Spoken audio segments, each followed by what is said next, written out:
berupa PLC Siemens, kemudian sensor Siemens, human machine interface Siemens, VFD Siemens, dan lain sebagainya.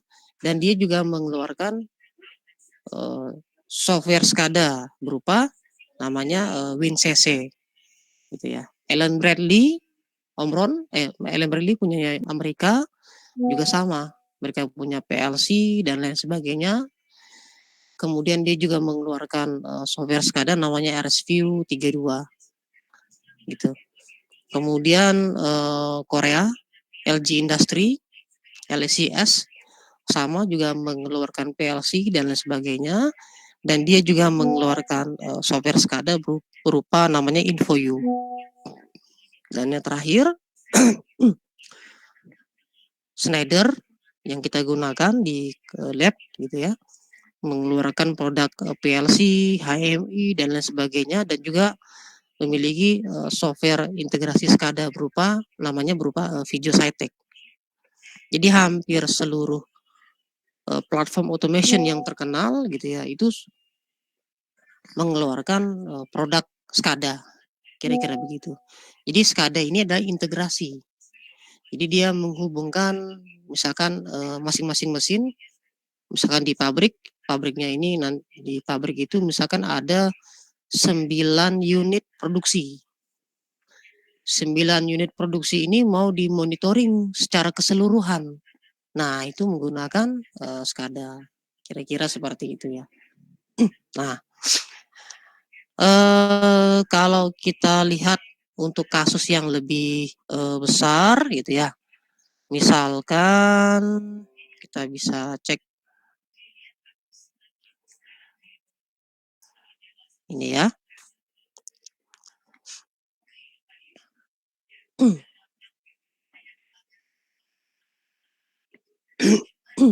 Ini misalkan ya. Ini saya kasih contoh ini migas ya, minyak bumi, sumur.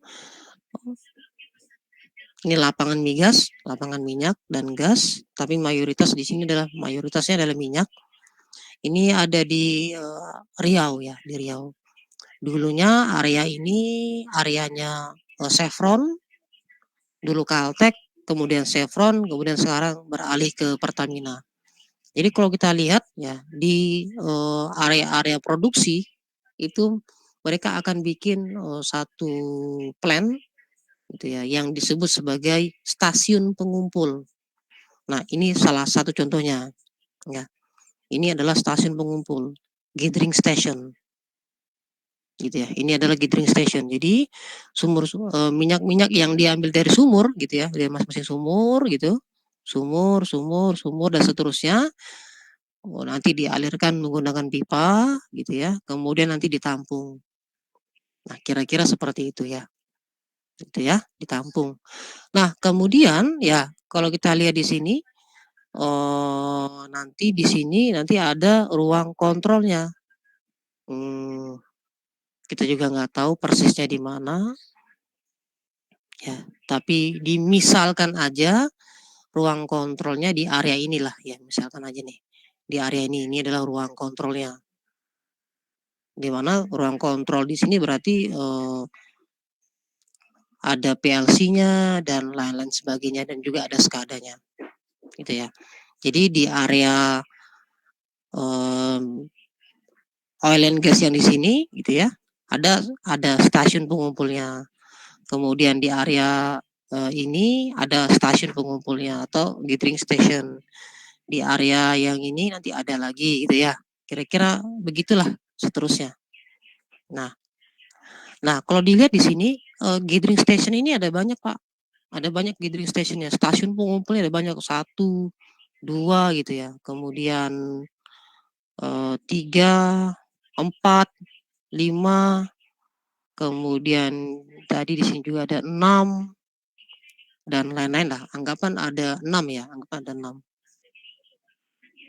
Jadi di masing-masing stasiun pengumpul ini ada sistem kontrol, ada sistem SCADA-nya.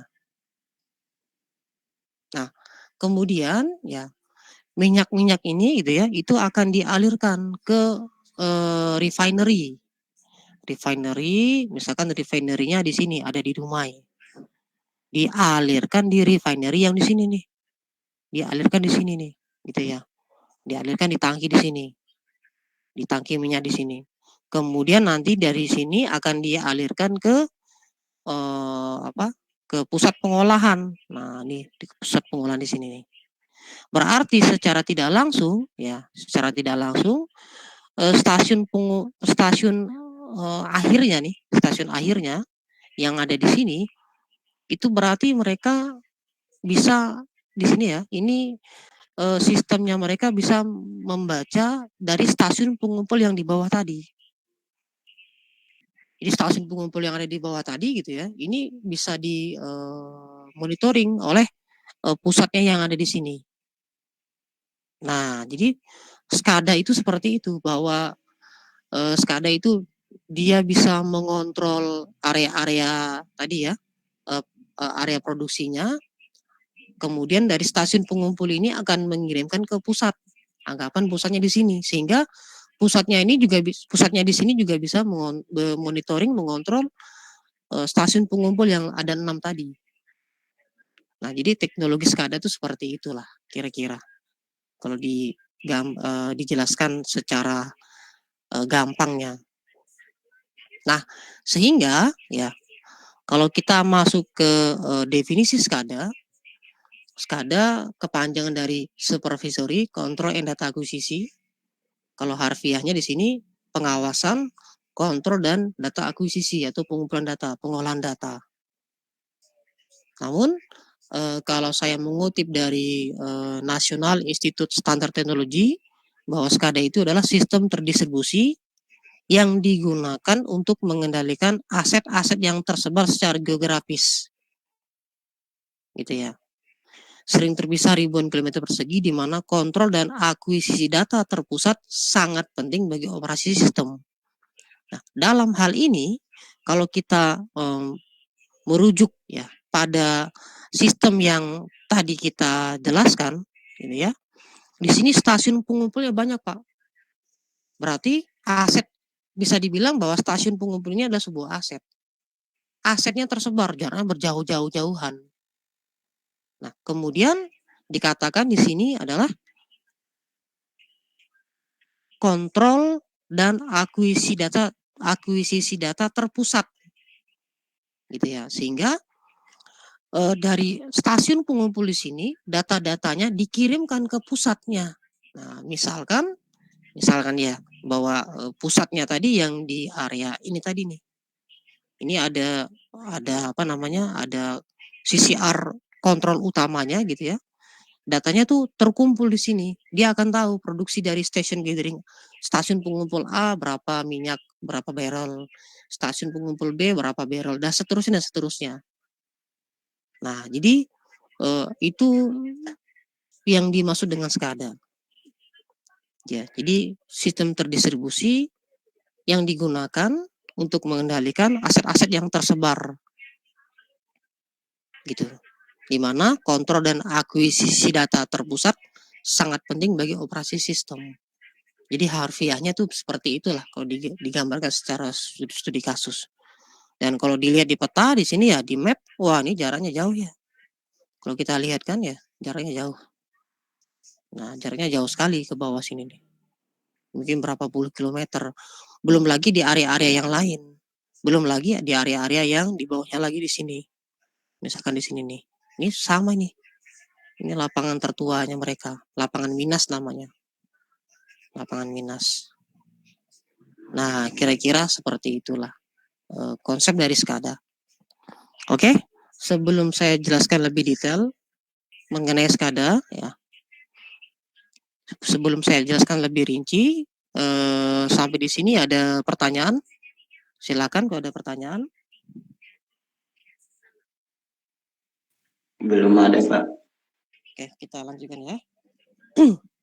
Nah, berikutnya kita akan membahas terkait arsitektur SCADA. Jadi sebuah sistem gitu ya, itu dikatakan ini adalah sistem SCADA jika memenuhi arsitektur yang di bawah ini. Jadi ada 6 buah arsitektur. Ya, kalau dijabarkan, yang pertama ada operator, yang kedua ada human machine interface, yang ketiga adalah master terminal unit, yang keempat communication system, yang kelima remote terminal unit, yang keenam field device. Jadi kalau 6 ini terpenuhi, maka dia bisa dikatakan sistem SCADA. Tapi kalau misalkan keenam ini tidak terpenuhi, belum masuk ke dalam SCADA, sistem SCADA. Oke, kita bahas arsitektur yang pertama, ya, operator. Gitu ya. Jadi operator ini fungsinya adalah dia untuk mengawasi sistem kontrol, gitu. Nah, jadi kalau kita merujuk lagi ke sistem yang di sini ya, di Migas di sini, ini anggapkan ini ada lapangan-lapangan sumur-sumur minyaknya, sumur minyak dan lain-lain gitu ya. Nah, ini di sini adalah station gatheringnya. Ini kalau dilihat ada tangki-tangki, kemudian di sini ada fasilitas gitu ya, fasilitas pengolahannya lah, sistem kontrolnya dan lain-lain. Nah, di dalam di pada stasiun pengumpul di sini itu ada ada dua jenis operator. Yang pertama disebut sebagai field operator, operator lapangan, gitu ya. Yang kedua adalah board operator. Board operator adalah operator yang bekerja di depan ruang kontrol. Tadi yang di ruang SCADA yang tadi yang di sini. Kalau di Migas ya, di Migas ini adalah istilahnya mereka board control. Board control gitu ya. Jadi ada dua, ada field control, ada field operator, operator lapangan, dan ada board operator. Nah, yang pertama kalau dilihat Pak, field operator itu bagaimana Pak? Nah, field operator itu adalah operator yang bekerja di lapangan. Misalkan pengecekan di sini gitu ya, maintenance di tangki, pompa, pipa gitu ya. Kemudian maintenance di sumur-sumur yang ada gitu ya. Ini kan sumur-sumur nih. Maintenance sumur, ya operation di sumur begitu. Itu disebut sebagai field operator, operator lapangan. Nah, kemudian ada lagi tadi yang saya sebutkan adalah board operator. Board operator ini yang mengawasi sistem di station gathering dan sumur-sumur dari sistem SCADA atau sistem monitoring lah. Nah, secara tidak langsung bahwa board operator ini adalah orang-orang yang pernah menjadi field operator, gitu ya, berpengalaman menjadi field operator, paham sistem produksinya dan seterusnya, sehingga karena dia mumpuni, kompeten, gitu ya, sehingga dia diangkat menjadi board operator. Nah, jadi secara tidak langsung kalau di sistem migas, orang-orang yang bekerja di operator di sini, board operator ini adalah orang-orang yang memang sudah sangat kompeten sekali. Sudah sangat kompeten sekali karena dia sudah mengalami menjadi field operator sekian belasan tahun mungkin. Paham produksinya, paham maintenance-nya dan seterusnya sehingga dia didapuk gitu ya. Diberikan amanah untuk jadi board operator. Nah, jadi board operator atau di sini adalah operator di sini itu adalah orang yang mengerti sistem produksi secara keseluruhan, sistem safety-nya dan lain-lain. Jadi tidak gampang untuk menjadi operator yang ada di sana gitu ya. Nah, kira-kira seperti itu. Kemudian berikutnya ini gambar lama saya. Berikutnya adalah human machine interface. Ya, human machine interface adalah display gitu ya, display monitoring dari sebuah plan begitu yang ditampilkan di layar monitor. Kemudian berikutnya ada yang namanya MTU, Master Terminal Unit.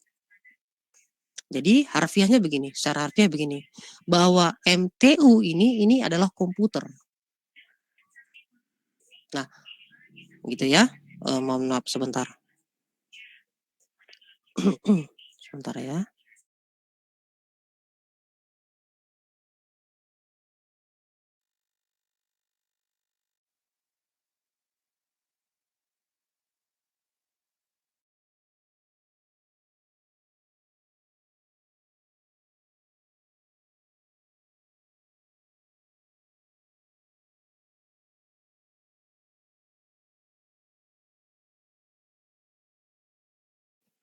Oke, kita lanjutkan. Kita lanjutkan ya.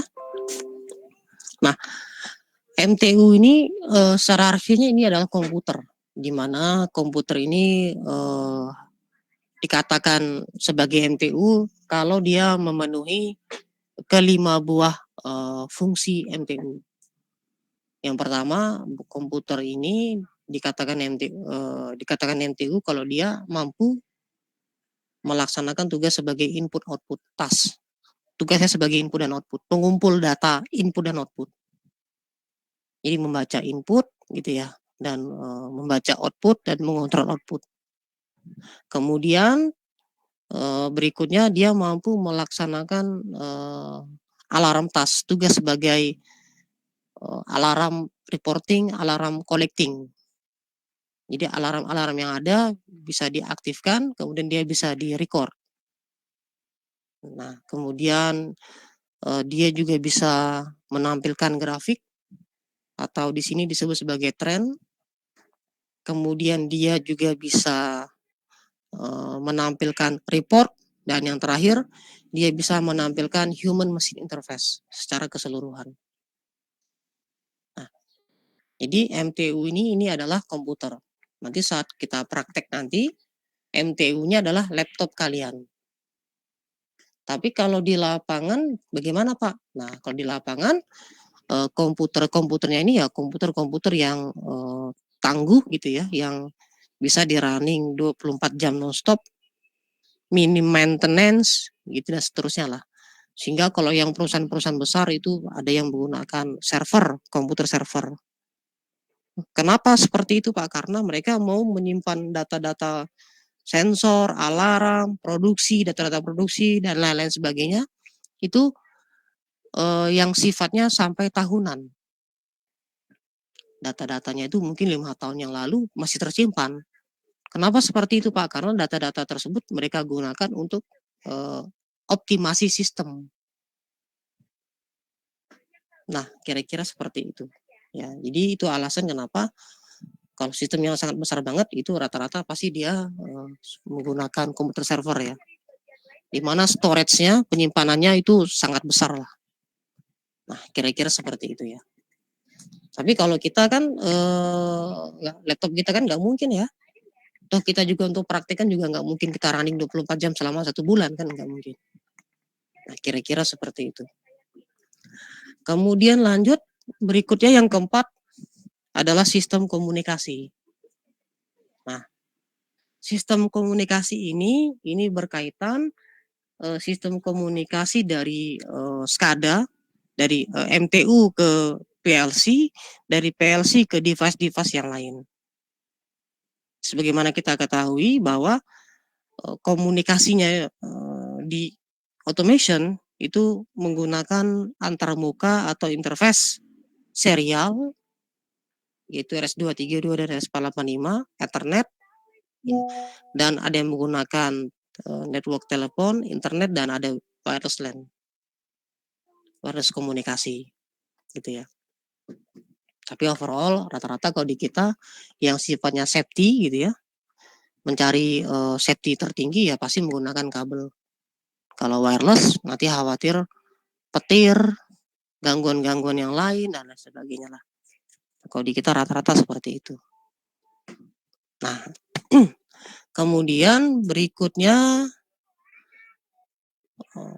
remote terminal unit. Nah, di sini saya menampilkan 2 buah gambar. Ada RTU dan ada PLC. Nah, jadi ada perbedaan mendasar antara RTU dan PLC. Nah, perbedaannya adalah RTU rata-rata RTU itu digunakan hanya untuk akuisisi data atau, pengumpul data dan dikirimkan ke komputer atau ke MTU. Nah, kalau PLC sama, namun kemampuan unggulannya dia adalah bahwa PLC ini dia, mampu mengontrol sistem yang, kompleks, gitu dia. Dia mampu mengontrol sistem yang kompleks. Itu alasan, kenapa PLC sering digunakan misalkan di, sistem kontrol di mesin, di pabrik, yang sifatnya secara logik rumit dan kompleks. Kalau RTU ini dia dirancang memang sebagai telemetri atau, apa ya, pengirim data. Untuk kontrol data bisa Pak, bisa, cuma dia tidak sekompleks, si PLC. Nah, begitu kira-kira. Kalau studi kasusnya ini biasanya RTU-RTU ini salah satunya, misalkan di PLN gitu ya, di PLN itu ada RTU. Misalkan RTU-nya ini ada di gardu, di gardu-gardu tegangan menengah gitu ya. Nah, itu biasanya ada juga RTU, di mana nanti data-data dari gardu berupa tegangan, arus, frekuensi, KOSPI, dan lain-lain gitu ya, itu dikirimkan ke pusatnya. Jadi digunakan dalam hal ini untuk monitoring dari si, trafo. Nah, itu salah satu contohnya. Jadi kalau PLC bisa nggak Pak seperti itu? Bisa juga. Cuma, dalam hal ini kalau kita lihat kayaknya sayang ya. Sayangnya misalnya begini nih, masa iya gitu ya, mobil tronton dipakai hanya untuk ngangkut beras, anggapan berasnya cuma cuma 2 karung gitu ya. Padahal mampu mengangkat beras misalkan, tontonan. Tapi kenapa hanya digunakan untuk itu gitu loh kira-kira. Jadi nggak sesuai porsi lah. Nah, kira-kira begitu. Jadi, itu alasan kenapa untuk sistem-sistem yang memang, kita hanya monitoring akuisisi data saja. Nah, itu menggunakan RTU, gitu kira-kira. Nah, kemudian berikutnya adalah, field device. Field device ini berarti, plan ya. Jadi kalau nggak ada plan ya apa yang mau dikontrol dan dimonitoring. Jadi intinya ya harus ada plan. Nah, jadi, itu adalah arsitektur dari si SCADA. Yang pertama operator, yang kedua human machine interface, ketiga master terminal unit, ketiga sistem komunikasi, yang kelima, remote terminal unit atau controller, dan yang terakhir adalah field device. Jadi jika keenam tadi terpenuhi maka dia, layak disebut sebagai sistem SCADA. Ya. Kemudian, ya kalau kita melihat secara SCADA, ya, sistem SCADA-nya bahwa SCADA itu ada yang disebut sebagai basic SCADA. Jadi basic SCADA itu adalah suatu plan gitu ya, satu unit. Nah, ini adalah unitnya, misalkan water treatment plant, ada PLC-nya, kemudian nanti dari PLC ini datanya dikirimkan ke, SCADA. Itu disebut sebagai basic SCADA. Gitu ya. Kemudian ada lagi multiple PLC, multiple HMI. Nah, ini, PLC-nya ada banyak, anggapan di satu sistem pabrik itu ada 6 unit produksi atau 5 unit produksi. Masing-masing unit produksi, masing-masing mesin itu punya PLC. PLC A, PLC B, PLC C, PLC D, PLC E. Kemudian PLC-PLC ini terhubung dengan jaringan gitu ya. Kemudian, dimonitoring, dikontrol oleh, MTU. Pak, InTouch ini apa Pak? InTouch ini adalah nama software SCADA ya. Jadi, ada yang seperti itu. Berikutnya, ada lagi yang disebut sebagai integrated SCADA. Integrated SCADA intinya ada plan, ada PLC, ada SCADA gitulah, DCS atau SCADA. Plan, PLC, DCS atau SCADA. Kemudian datanya ini nanti dikirim ke, SCADA pusatnya. Jadi SCADA yang sentral ini dia bisa membaca, sistem SCADA yang A, sistem SCADA yang B. Gitu kira-kira. Nah, ini contoh kasusnya yang tadi yang di sini. Ntar ya. Mana tadi? Nah, yang di sini nih. Ini ya. Tadi ada 6 buah ya, ada 6 buah stasiun pengumpul. Masing-masing stasiun pengumpul itu ada sistem SCADA-nya. Nanti SCADA-SCADA di sini gitu ya. Nanti dibaca gitu ya, dimonitoring oleh SCADA pusat yang ada di sini. Nah, yang ada di sini nih. Jadi ini disebut sebagai integrated SCADA. Jadi ini disebut sebagai integrated SCADA. Gitu ya. Disebut sebagai integrated SCADA. Dan yang terakhir namanya adalah network SCADA. Jadi SCADA dibaca oleh sentral SCADA. Nah, di Indonesia ada sentral SCADA, network SCADA yang seperti ini. Jadi kalau saya ilustrasikan itu ini dia P2B Jawa Bali. Nah, ini adalah sentral SCADA nih. Network SCADA. Oke. Tampilan di ruang kontrolnya, control roomnya seperti ini dia.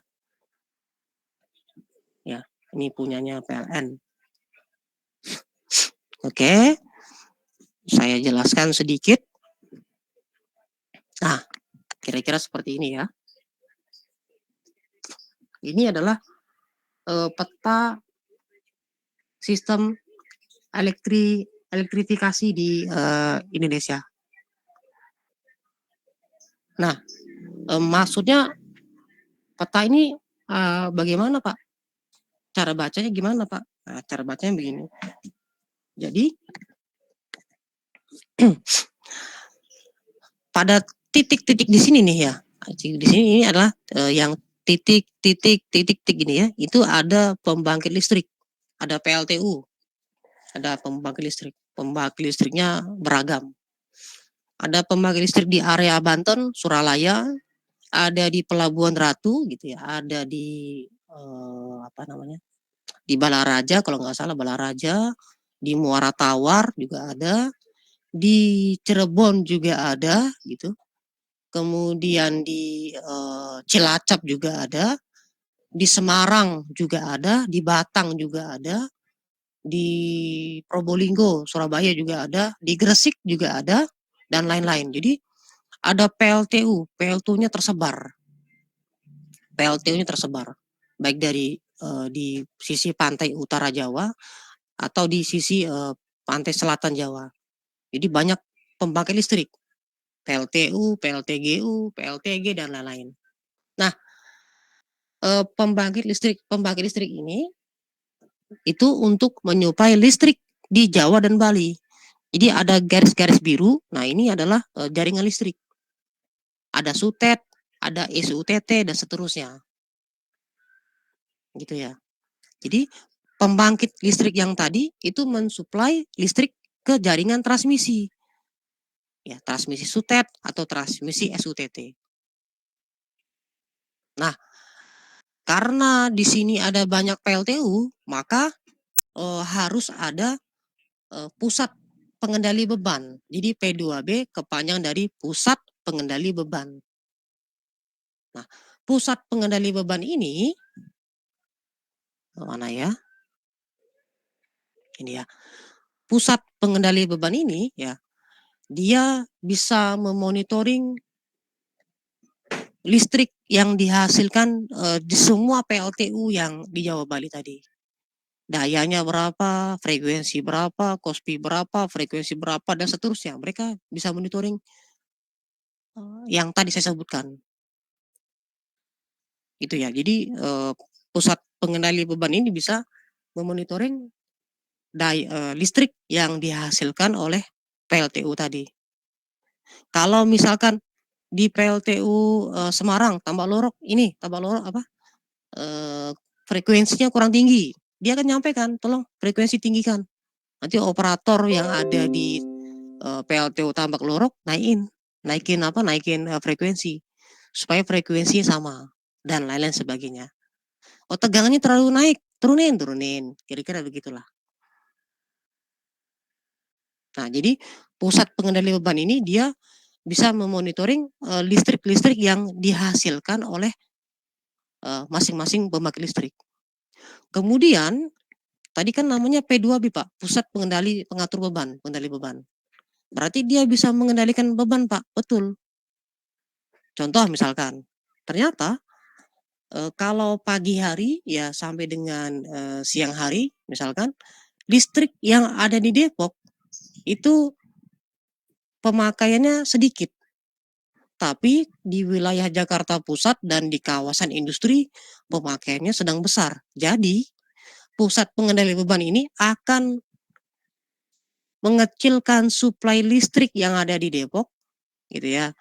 Kemudian akan memperbesar suplai listrik yang ada di Jakarta Pusat dan di kawasan industri. Nah, jadi dia sebagai pengatur beban tadi. Jadi dia mengatur beban. Dan yang diatur bebannya ini dia keseluruhan. Tidak hanya Jakarta, Jawa, dan Bali. Nah, jadi kasarnya sistemnya mereka sudah sangat kompleks. Sangat-sangat kompleks. Luar biasa kompleksnya. Nah, tadi yang di sini nih. Network SCADA. Jadi Indonesia punya. Namanya apa Pak ini? P2B, Pusat Pengendali Beban Jawa Bali. Jadi dia memonitoring, wah seluruh, dan itu wah luar biasa itu. Dan yang ngerjain nggak mungkin satu orang, itu timnya luar biasa banyak itu, yakin saya. Nah, kira-kira seperti itulah gambaran dari SCADA gitu ya. Oke, sampai di sini ada pertanyaan, silakan kalau ada pertanyaan. Bapak, saya ingin bertanya Pak. Silakan. Berarti software SCADA itu buat ini ya Pak, apa namanya, sama seperti kita waktu itu ngedesain human machine interface, cuman bedanya ini softwarenya itu untuk apa namanya, ngontrol lebih besar gitu ya. Iya betul. Jadi dia mengontrol input output atau device yang lebih besar, dan secara tidak langsung berarti kalau dia mengontrol input output yang lebih besar maka database-nya juga besar. Gitu kira-kira. Jadi memang skalanya sudah skala besar. Skala besar ini ya kalau yang basic SCADA, kita katakanlah basic SCADA. Skala besar ini berarti ya input outputnya ribuan. Input outputnya ribuan. Kalau kita bicara basic SCADA, ini tadi ya. Ini kan ada yang disebut sebagai basic SCADA. Ya kalau kecil ya mungkin cuma ratusan ya, 500-an, 600 input output gitu ya yang dikontrol. Tag tagging istilahnya. Tapi ya kemampuannya dia ribuan. Bahkan puluhan ribu, bahkan ratusan ribu. Kalau dia sudah masuk ke skala network SCADA, wah berarti data yang diolah ratusan ribu Pak, betul, ratusan ribu. Data yang diolah ratusan ribu. Nah, jadi benar yang tadi disampaikan bahwa SCADA skalabilitasnya itu lebih besar gitu ya. Kalau human machine interface kan skalabilitasnya kecil tuh. Itu di bawah ratusan lah ya, ratusan. Tapi kalau SCADA dia udah skalabilitasnya, skalanya sudah besar banget. Jadi betul yang tadi disampaikan bahwa SCADA intinya adalah skalabilitas dan skalabilitas, durabilitas dan kehandalan. Nah, itu dia intinya. Dan dia dirancang ya jangan sampai error gitu ya. Kalau error nanti bahaya. Nah, kira-kira gitulah. Apalagi kalau misalnya kelistrikan gini ya, wah ini sudah dipastikan servernya itu udah wah redundannya seperti apa, wah luar biasa lah. Nah, kalau saya pernah lihat itu pernah masuk, bukan di sini nggak pernah masuk. Yang pernah saya masuk itu namanya apa ya? Bentar. Kita cek ya. Saya lupa namanya.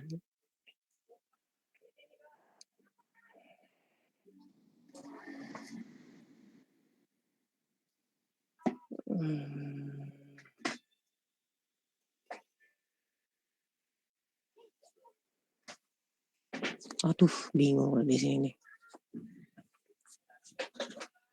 Saya lupa namanya. Namanya apa ya?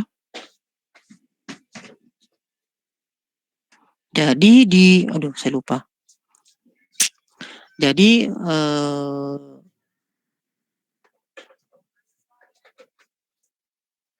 pelabuhan peti kemas gitu ya.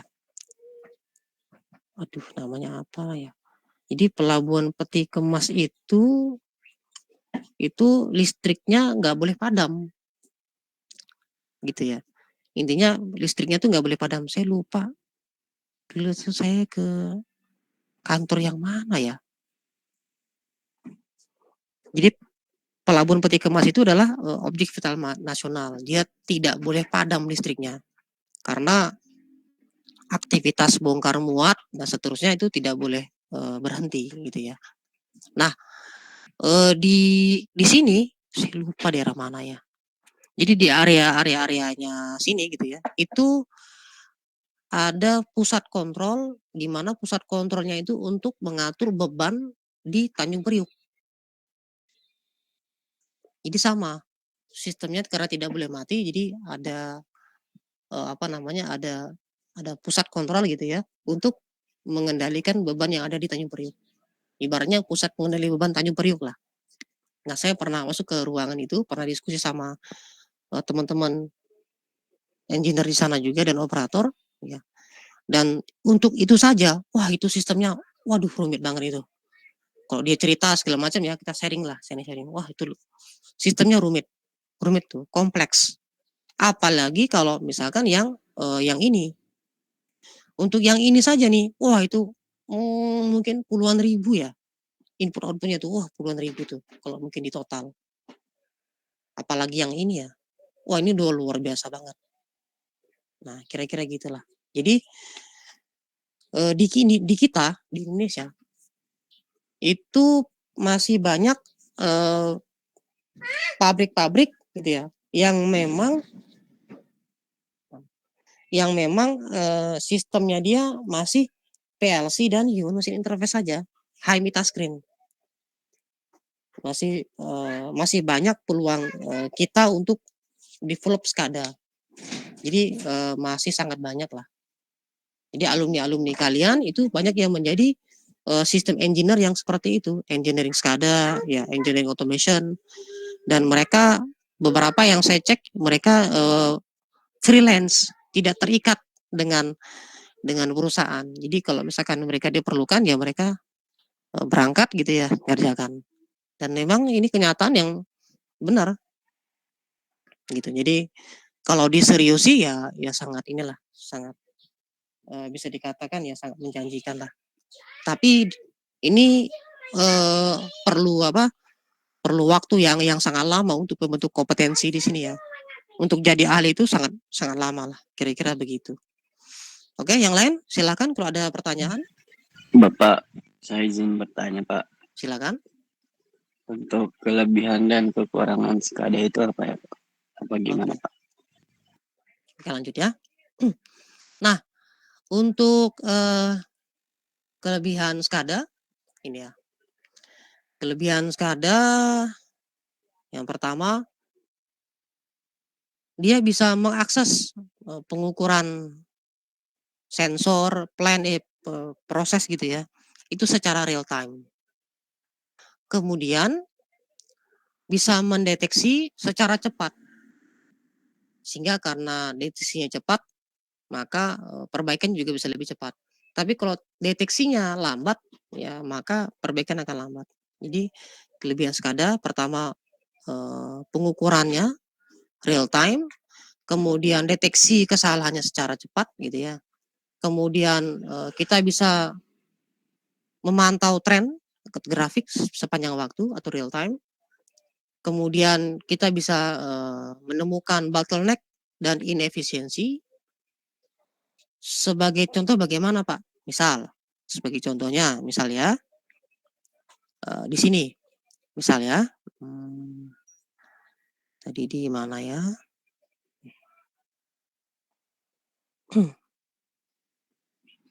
Misal ya.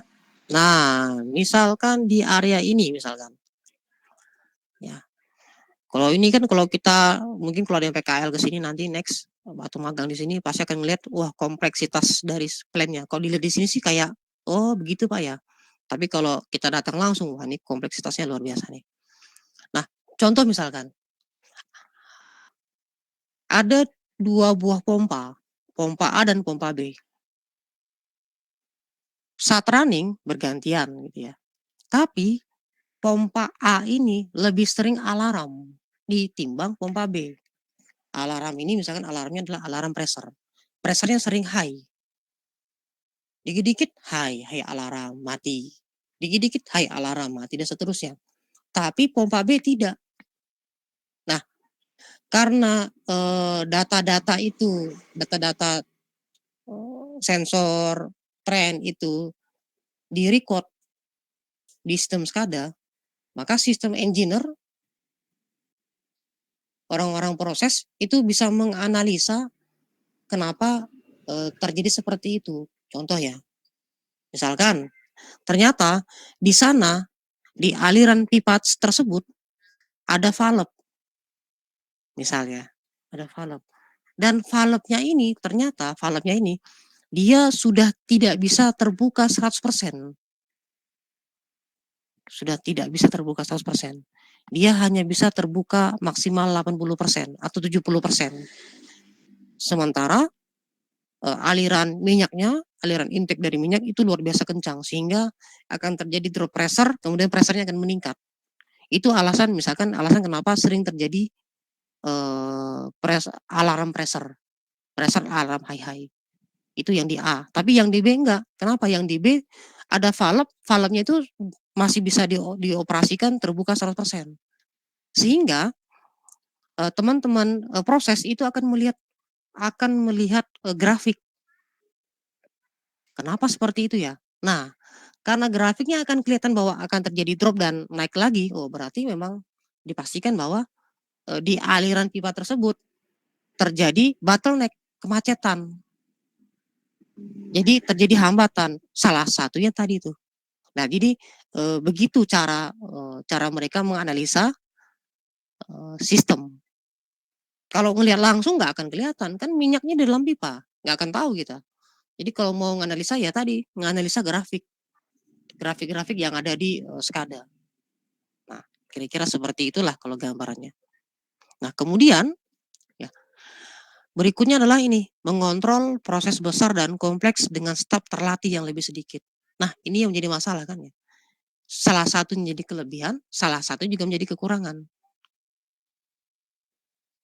Kekurangannya apa Pak? Wah, maka pekerjaannya makin sedikit. Kalau di kita Indonesia hal itu belum terjadi karena di kita masih menganut padat karya. Jadi yang kerja harus banyak gitu ya.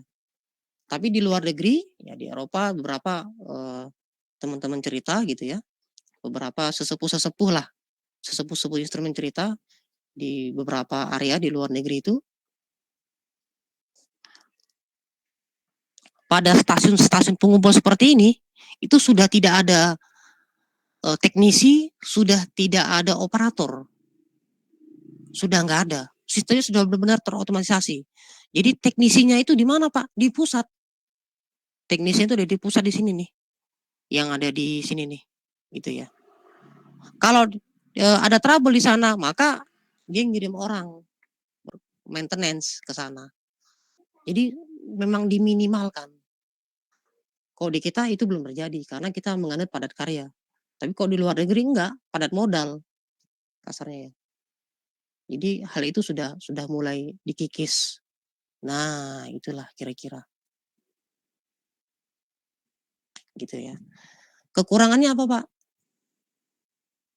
Kekurangannya security. Bahwa kita tahu bahwa di dunia cyber masalahnya ada security gitu ya. Jadi oleh karena itu security-nya harus diatur seketat mungkin. Gitu kira-kira. Itu yang menjadi kekurangan di di SCADA ya. Walaupun security-nya ketat Pak, ya ketat gitu ya. Tapi apakah bisa dijebol? Oh bisa. Nah itu yang menjadi kendala. Kira-kira seperti itu. Yang lain silakan kalau ada pertanyaan.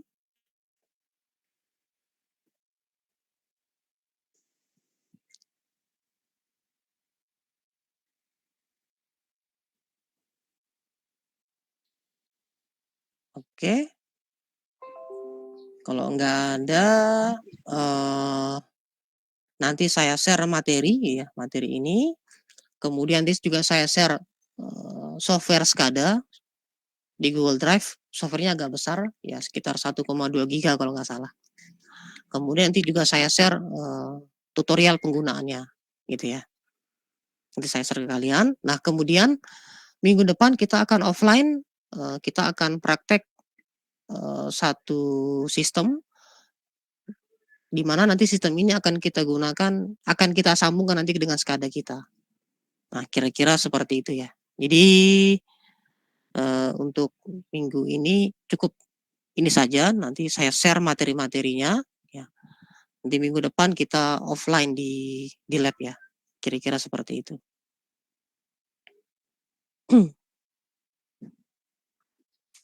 Oke. Ada lagi pertanyaan sebelum saya akhiri? Cukup Pak. Oke ya.